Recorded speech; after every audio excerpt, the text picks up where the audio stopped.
This is VOA News. Via remote, I'm Marissa Melton. In just a few moments, the U.S. House of Representatives gets started on the January 6th committee of the U.S. House will hold its final summer hearing. That starts in just a few moments. It will focus on what Donald Trump was doing during the riot at the U.S. Capitol building January 6th, 2021. AP Washington correspondent Sagar Meghani has more. They'll highlight what happened between this. We're going to walk down to the Capitol. And this. Go home. We love you. You're very special. 187 minutes during which panel Vice Chair Liz Cheney says the president did nothing to stop the violence he had stoked at a rally. For multiple hours, Donald Trump refused to intervene. Despite pleas from lawmakers, White House aides, and his own family. Panel member Adam Kinzinger, who will help lead the hearing, says the president instead gleefully watched the riot on TV. The hearing will include live testimony from two White House aides who resigned after the insurrection. Sagar Meghani, Washington. Lawmakers chose India's first president from the country's tribal communities on Thursday, which could boost the appeal of Prime Minister Narendra Modi's party among marginalized groups ahead of the 2024 general election. Draupadi Murmu, a 64-year-old teacher turned politician, will be the second woman to hold the largely ceremonial role. She takes office July 25th and will serve a 5-year term. Born into a family of the Santhal tribe, she is from the state of Odisha. You can find more on that and all the stories we're covering at our website, voanews.com. From Washington, this is VOA News. New Sri Lankan President Ranil Wickremesinghe was sworn in Thursday, taking the office of ousted leader Gotabaya Rajapaksa. Wickremesinghe took the oath of office a day after members of parliament elected him to the post. The six-time prime minister was serving as interim president after Rajapaksa fled the country and resigned earlier this month. Rajapaksa's resignation came after months of protests calling for the country's top leaders to step down amid an economic crisis. The European Central Bank has raised interest rates for the first time in 11 years by a larger than expected amount. It's joining steps already taken by the U.S. Federal Reserve and other major central banks to target stubbornly high inflation. The ECB's surprise hike on Thursday of 0.5 percentage point for the 19 countries using the euro currency is expected to be followed by another increase in September. Russian forces on Thursday pounded Ukrainian cities with long-range strikes. Ukrainian officials said Russian shelling hit multiple districts, including a market in Kharkiv, killing 3 people and wounding 23 others. Kharkiv is Ukraine's second largest city. Police and other officials said there were no military targets in the area. CVS, the drugstore, seeks verification on drugs with possible abortion applications in the United States. AP correspondent Mike Gracia has that story. The drugstore chain CVS Health has begun asking pharmacists in some states to verify that certain prescriptions they provide will not be used to end pregnancies. A spokesman for CVS said Thursday the chain recently started the verifications for methotrexate and misoprostol, both of which are used in medication abortions. The drugs can also be used to treat other conditions. CVS spokesman Mike DeAngelis said the policy started the first week of July in Alabama, Arkansas, Idaho, Oklahoma, and Texas, following the U.S. Supreme Court ruling that overturned Roe v. Wade. I'm Mike Gracia. A U.S. federal judge Thursday sentenced former police officer Thomas Lane to 2.5 years in prison for his role in the May 2020 death of George Floyd in Minneapolis, Minnesota. The sentence follows Lane's conviction in February for violating Floyd's civil rights. Authorities said Lane did not provide medical care to Floyd, as another officer used a knee to pin Floyd to the ground for more than 9 minutes. Floyd, who was black, was later pronounced dead at a hospital. And once again, the January 6th Congressional Committee begins its final summer hearing on primetime television in just a few moments.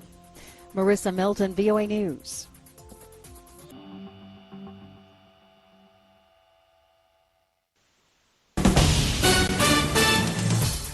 This is VOA News via remote. I'm Diane Roberts. The United States signed off on another $270 million in military aid to Ukraine Friday, including 4 precision rocket systems. White House spokesperson John Kirby told reporters, quote, "The president has made clear that we're going to continue to support the government of Ukraine and its people for as long as it takes," end quote. The fresh aid will bring to 20 the number of M142 high-mobility artillery rocket systems sent to Ukraine. Kyiv has called them a game-changer in countering Russia.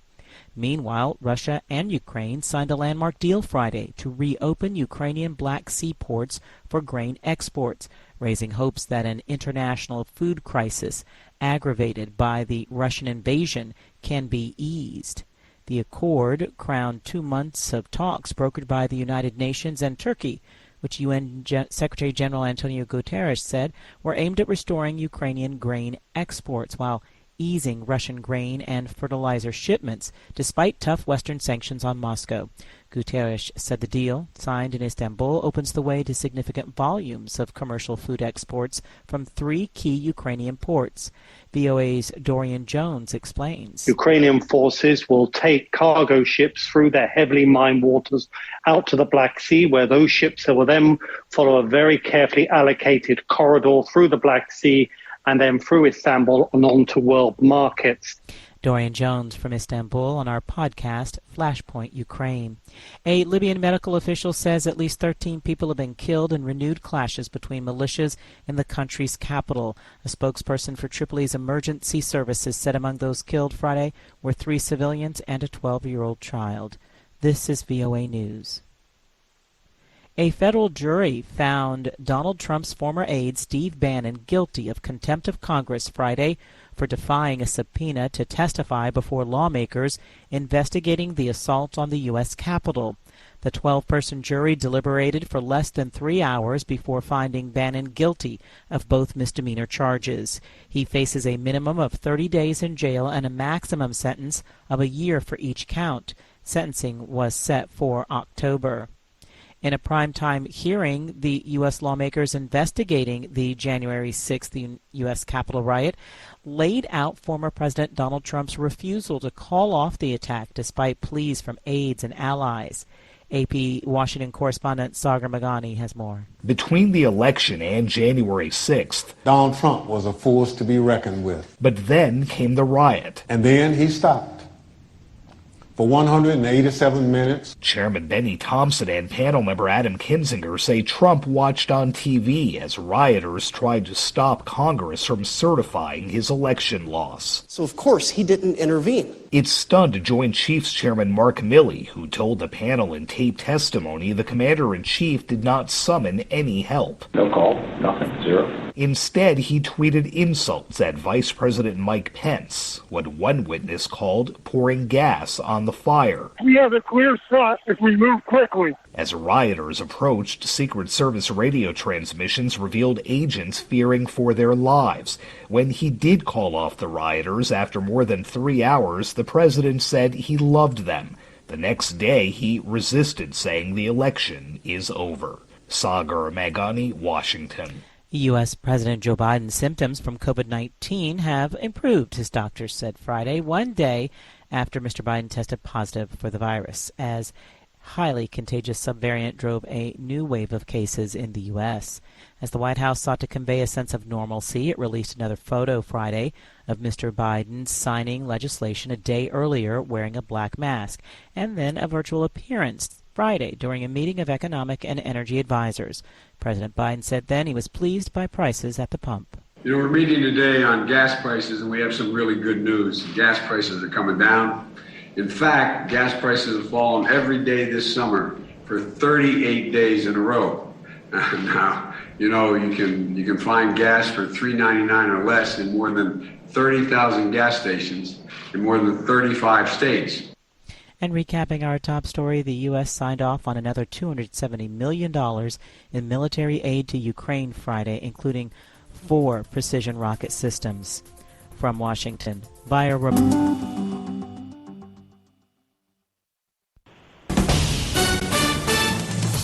This is VOA News via remote.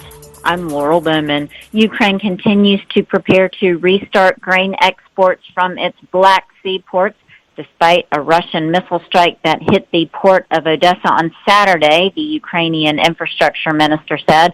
Russian missiles hit the southern port of Odessa, according to the Ukrainian military, threatening a landmark deal signed just the day before to unblock grain exports from Black Sea ports and ease global food shortages caused by the war. The deal signed on Friday by Moscow and Kyiv and mediated by the United Nations and Turkey was hailed as a breakthrough after nearly 5 months of punishing fighting since Russia invaded its neighbor.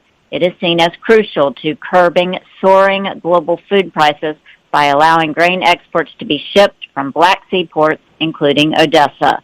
Flooding in southern Iran has killed at least 22 people and left one person missing following heavy rainfall in the largely arid country. A local official said Saturday Iran has endured repeated droughts over the past decade, but also regular floods. Videos posted on local and social media showed vehicles being carried away by the rising waters of the Rudbah River in the southern province of Fars. One video showed adults pulling a child from a car as it began to shift downstream. In 2019, heavy rains in the country's south left at least 76 people dead and caused damage estimated at more than $2 billion. U.S. President Joe Biden likely contracted a highly contagious variant of the coronavirus spreading rapidly throughout the United States and now has body aches and a sore throat, according to an update from his doctor on Saturday. The president tested positive for COVID-19 on Thursday. For more stories, visit voanews.com. This is VOA News. The expanding monkeypox outbreak in more than 70 countries is an extraordinary situation that qualifies as a global health emergency, the World Health Organization chief said Saturday. It's a declaration that could spur further investment in the once rare disease and worsen the scramble for scarce vaccines. Although monkeypox has been established in parts of Central and West Africa for decades, it was not known to spark large outbreaks beyond the continent until May, when authorities detected dozens of epidemics in Europe, North America, and elsewhere. Hundreds of protesters gathered in central Tunis on Saturday to demonstrate against a referendum to be held on Monday on a new constitution that they reject as illegal. The current president published the draft constitution roughly a month ago. It gives him far more powers, reduces the role of the parliament and the judiciary, and removes most checks on his power. Portugal is analyzing the citizenship applications of 2 Russian oligarchs, one of whom is under U.S. sanctions, the government said, as a law granting passports to descendants of Sephardic Jews faces growing scrutiny. Russian-Israeli diamond oligarch Lev Leviev and Russian property developer Gad Nisanoff are the latest high-profile Russians known to have applied for citizenship under the legislation. Pakistan's polio count for the year has risen to 13, with one case reported on Friday as the South Asian nation looks to contain a disease mostly eradicated elsewhere, officials said. The latest case was found in a northwestern province and involved an 18-month-old boy reported to be undernourished, the health ministry said in a statement. China's COVID-19 vaccines are safe and have been given to leaders of the state and ruling Communist Party, officials said Saturday, as Beijing steps up efforts to allay public concerns about safety that risk hampering its vaccination drive. China's state and party leaders have all been vaccinated against COVID-19 with domestically made shots, said the deputy head of the National Health Commission. And China's National Medical Insurance Fund ran a small surplus last year, a healthcare authority said Saturday, a rare disclosure following public concern that the fund was losing money due to massive COVID-19 tests. The fund received 2.88 trillion yuan in income in 2021. That's about the equivalent of $441 billion, while it spent 2.4 trillion yuan, the National Healthcare Security Administration said in a statement on its website. Reporting via remote, I'm Laurel Bowman for VOA News.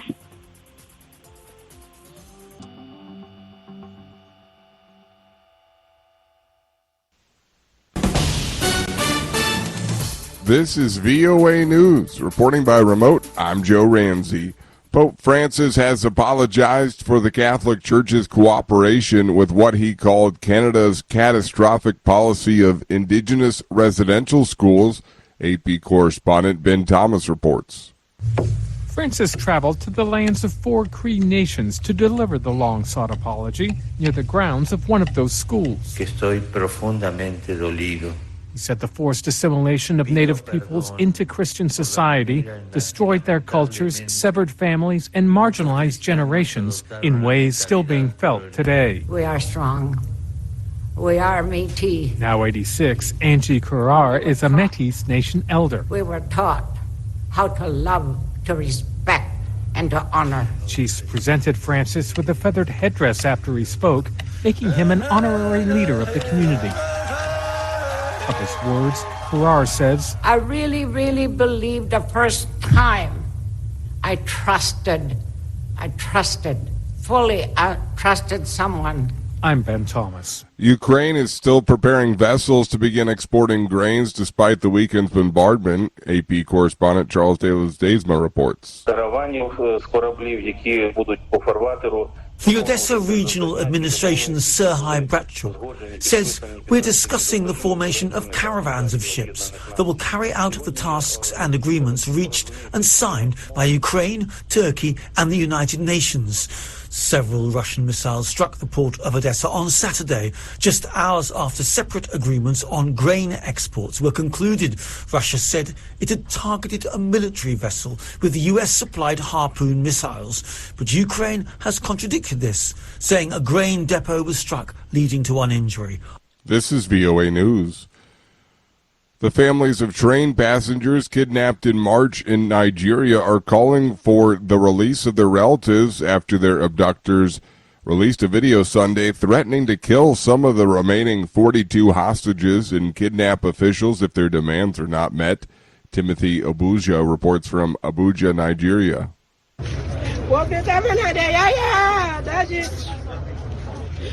A demonstration was held at the Ministry of Transportation in Abuja on Monday morning by the relatives of victims still in captivity. The protest was triggered by footage released Sunday by the kidnappers, who were shown mercilessly flogging the captives. The kidnappers also threatened to kill some of the victims and sell the rest if the government did not respond to their demands.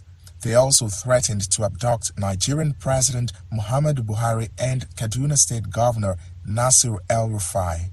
It's not clear what the terrorists' demands are, but the video triggered criticism of the government's inability to rescue the victims.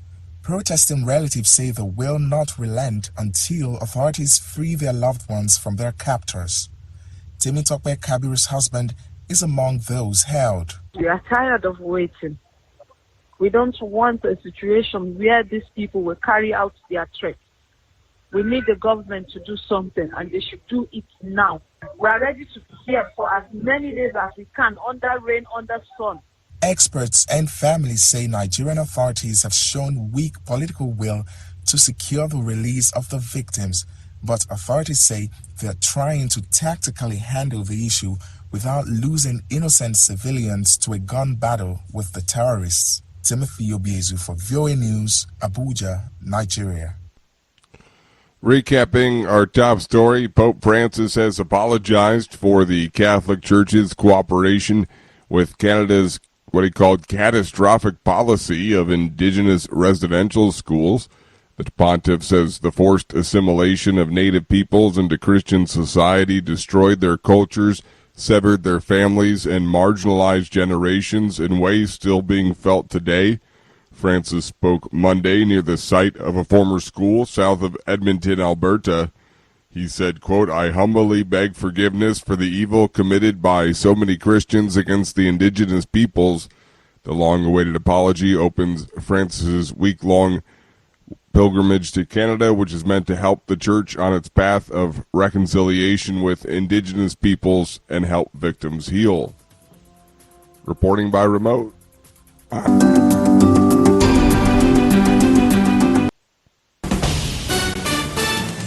This is VOA News. Reporting by remote, I'm Joe Ramsey. 2 new studies provide more evidence that the coronavirus pandemic may have originated in Wuhan, China market where live animals were sold. It could further bolster the theory the virus emerged from the wild rather than escaping from a Chinese lab. The research was published online Tuesday by the journal Science. It shows the Hunan seafood wholesale market was likely the early epicenter of the scourge that has now killed nearly 6.4 million people around the world. Scientists also conclude that the virus that causes COVID-19, SARS-CoV-2, likely spilled from animals into people 2 separate times. European Union governments have agreed to ration natural gas this winter, AP correspondent Charles de Ledesma reports. On Monday, Russian energy giant Gazprom said it would limit supplies to the EU through the Nord Stream 1 pipeline to 20% of capacity, heightening concerns that Russian President Vladimir Putin will use gas trade to challenge the bloc's opposition to the war in Ukraine. German Minister Robert Habeck says he supports the deal to ration gas in the EU. I think it's an important, very important next step. It shows that Europe stays united, that Europe is able to find unity and giving a strong signal also in the day where the flows of gas in Nord Stream 1 are reduced to another 20%. Although the bloc has agreed to embargo oil and coal from Russia starting later this year, it's refrained from imposing sanctions on Russian natural gas because some states rely heavily on these imports. I'm Charles de Ledesma. Find more on our website, voanews.com. This is VOA News. President Kais Saied declared Tuesday that Tunisia was moving from what he said despair to hope after a referendum almost certain to approve a new constitution that concentrates nearly all of his powers in office.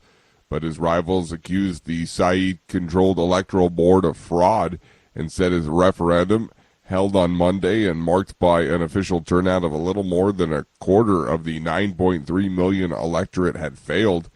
Counting was well underway in the late afternoon, with the first official results due soon. The independent polling group Sigma Council has said that of the 7,000 participants questioned in exit polling, more than 92% voted yes. Monday's vote came a year to the day after the president sacked the government and suspended parliament in a dramatic blow to the only democracy to have emerged from the 2011 Arab Spring uprisings. Micronesia's first outbreak of COVID-19 grew in 1 week to more than 1,000 cases, causing alarm in the Pacific island nation. VOA's Diane Roberts reports. Health officials say cases have been rapidly increasing. There were 140 Monday, bringing the total to over 1,200, a figure which includes some cases caught at the border before the outbreak. Officials say 8 people have been hospitalized and 1 older man has died.